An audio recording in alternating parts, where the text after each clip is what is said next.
Hello everybody, welcome to Jerez, and we appear to be watching the Wall Grand Prix at the moment. This is how the movie scenes for this circuit starts, so enjoy the Wall Grand Prix, enjoy a little bit of Renault and Marlboro and Foster's there. So we are at a crucial point in the World Championship now, potentially. Senna is 9 points ahead of Gerhardberger, and as you can see, Berger is nowhere near Senna on the grid, so Senna with a massive opportunity today to really extend that title lead and virtually put it beyond Berger's reach. Berger's got a quick car, of course he will come through in the race. I expect him to pass jeanalesi straight away, because we know that tyrrell Alesi does heroics in qualifying, and then there's no race pace at all to see it through in the race. So Senna's 9 points clear. There's 27 available. After this race, there'll only be 18 available. So it is entirely possible. Well, I'll say entirely, no, not really. But if Senna was to win the race and Berger was to score no points for whatever reason, Ayrton could actually win the World Championship today. Don't think that's a very likely scenario. Ayrton hasn't won since Canada, I think we said in the last race. Ayrton hasn't won since Canada. He's maintained that lead and actually extended it through consistency.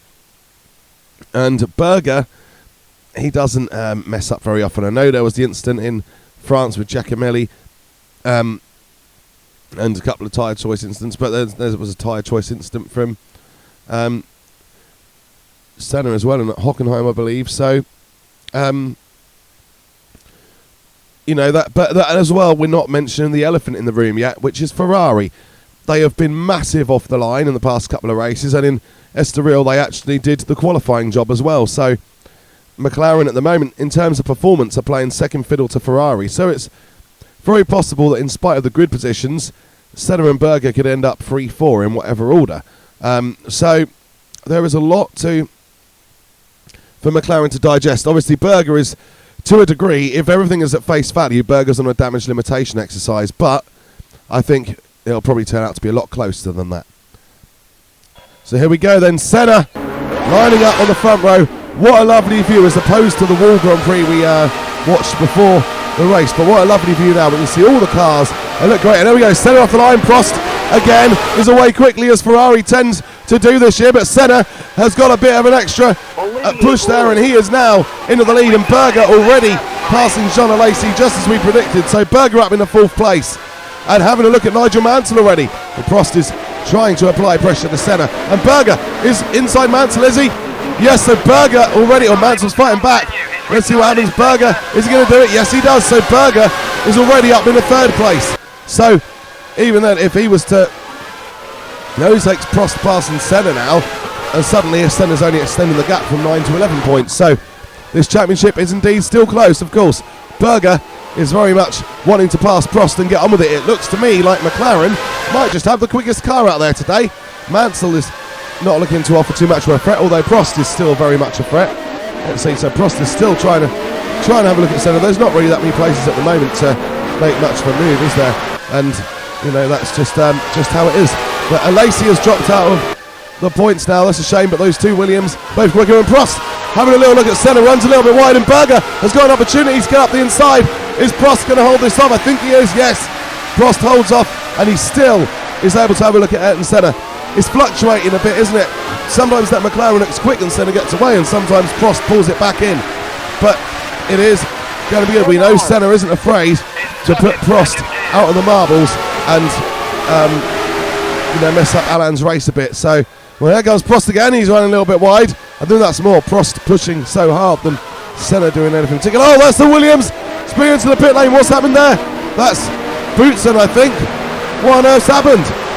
Boutsen has had so many issues lately, hasn't he? I mean, he's not got any points for quite a significant amount of time, and it looks like that is not going to continue. I think he did get going again, but it looks like that's going to continue again today with Boutsen not getting anything. So that will that briefly, I think, put Alesi back in the top 6. Prost has a look at Senna, but I think Piquet and the Benetton has now gone for the position on jeanalesi, and he has passed him. So there we go, and that's Patrese running a little bit wide, and he's now got to move to defend from Piquet, because Piquet will be wanting to take a 5th place. He seems to have a bit of pace today. Senna still leading Prost. The top 4 haven't changed positions for a while, but there is every possibility that there could be a change in the order, because they really are looking at each other and trying to find a way to gain an advantage on one another.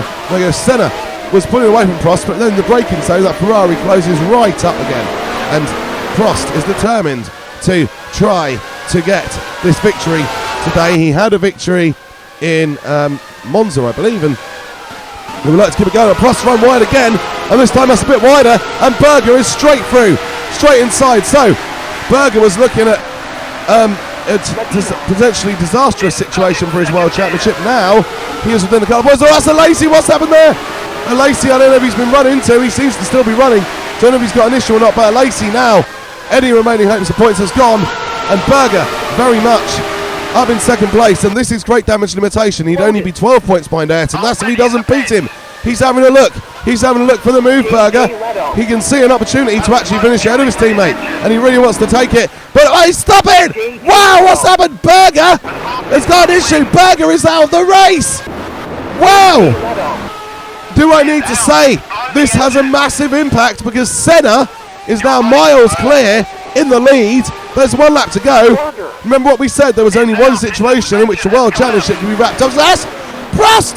Prost has got the same thing happen, I think. Breaks down in exactly the same way as Berger, and Prost now holds them up. So Mansell is up to second, but he is under pressure from Patrese.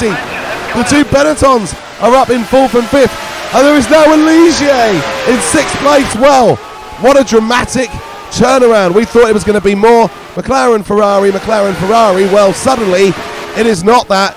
Yes, it's still Senna in first and Mansell in second, but their teammates have gone out. So what we were saying, there's only one situation in which the World Championship could be wrapped up today, and that was if Ayrton Senna was to win the race, with Gerhardberger not finishing.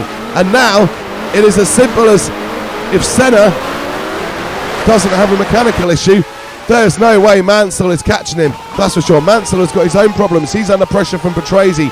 Really doesn't look to have a lot of pace. Got some sort of issue in that Ferrari maybe, or maybe Mansell's just not having the best of days driving wise. But it is what it is. And Ayrton Senna is comfortable out in the lead. He is about to become a double world champion, and he will absolutely soak this up and adore it, because this is exactly what he's been hoping for since last season, when he had that incident with Prost in Suzuka that finally waved goodbye to any hope of him winning the 1989 World Championship. But 1990 is very much the vengeance of Senna, and what a performance it's been. And Ayrton Senna, with 2 races to go, becomes the world champion of 1990. And Patrese has slipped through a Nigel Mansell. Patrese has stolen second from the Ferrari at the flag. So in spite of Boutsen's earlier problems, that's a great day for Williams. That's a fantastic result, and Patrese will be over the moon. And with Benetton, both Benetton scoring well, it defends, or helps Williams defend, that 3rd place in the constructors from Benetton. They're still only 6 points ahead of them. That could easily be toppled if Williams have a bad day, and we know they've had a few of them lately. So let's look at the race result then. Ayrton Senna wins the race, and with it the World Championship. Riccardo Patrese finishes second. Good result for him. He's clearly, after the McLarens and Ferraris, the best of the rest this year.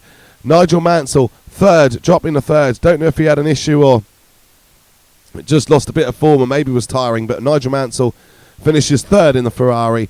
Nelsonpiquet, 4th place. Good performance, probably the best performance from him and Benetton for quite a while. And Nannini makes it a decent day for Benetton overall with his 5th place.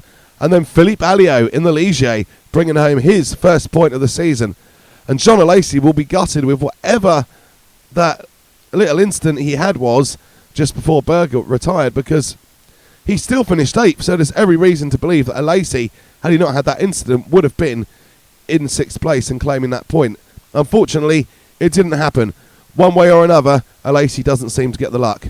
So Alesi and Tyrrell still pointless. But good news for Alliot and Ligier, pick up their 1st points since the season opener in Phoenix.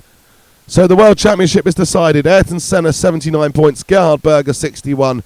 You know that I operate the OYU, I got here first strategy. So once you are at the limit of where you can be caught, you are world champion. But I'm pretty sure Senna will score a point or more in the closing races anyway. So Senna 79, Berger 61, Prost on 50, Mansell on 50. Those two are level. Could be an interesting battle, and they could still catch Berger potentially. Patrese on 33, Piquet on 26. The constructors, McLaren 140, Williams Ferrari 100, Williams 46, and Benetton 40. Thank you for watching. Please like and subscribe. Take care.